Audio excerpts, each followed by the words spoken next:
Are you ready? Happy New Year. Happy New Year.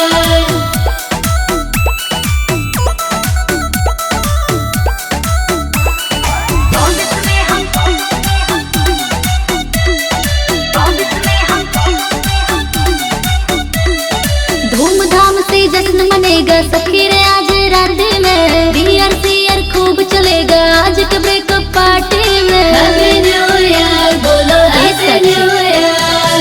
धूमधाम से जश्न मनेगा सखी रे आज रात में, बियर सियर खूब चलेगा आज के ब्रेकअप पार्टी में। इनवाइट कर दो ऐसा कि ढोल बजाओ और बैंड को। Happy new year. 24 में हम चेंज करेंगे सखी रे बॉयफ्रेंड को। हाँ 24 में हम चेंज करेंगे सखी रे बॉयफ्रेंड को।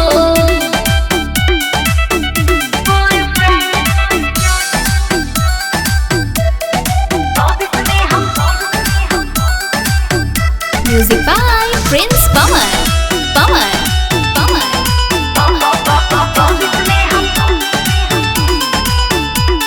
नहीं चलेगा रोना धोना ना कोई बाबू सोना, नए साल में हमको है किसी दूसरे का होना।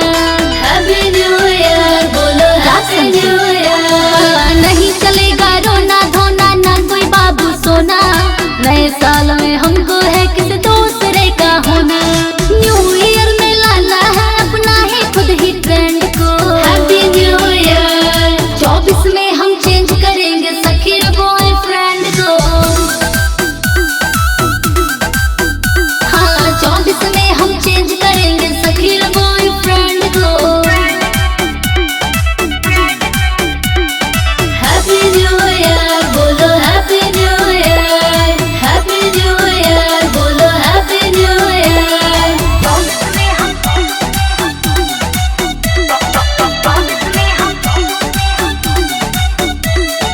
भूल के उसके प्यार वार को मना ली अपने मन को, दिल का राजा मान ली अपने मैं तो प्रिंस पवन को। हैप्पी न्यू ईयर बोलो, हैप्पी न्यू ईयर। हाँ भूल के उसके प्यार वार को मना ली अपने मन को, दिल का राजा मान ली अपने मैं तो प्रिंस पवन को। खुशी में डॉली पार्टी अरेंज करेगी होटल ग्रैंड को।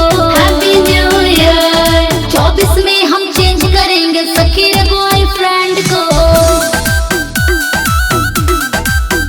हाँ 24 में हम चेंज करेंगे सखी रे बॉयफ्रेंड को। क्या समझी? 24 में हम चेंज करेंगे सखी रे बॉयफ्रेंड को। हाँ 24 में हम चेंज करेंगे सखी रे बॉयफ्रेंड।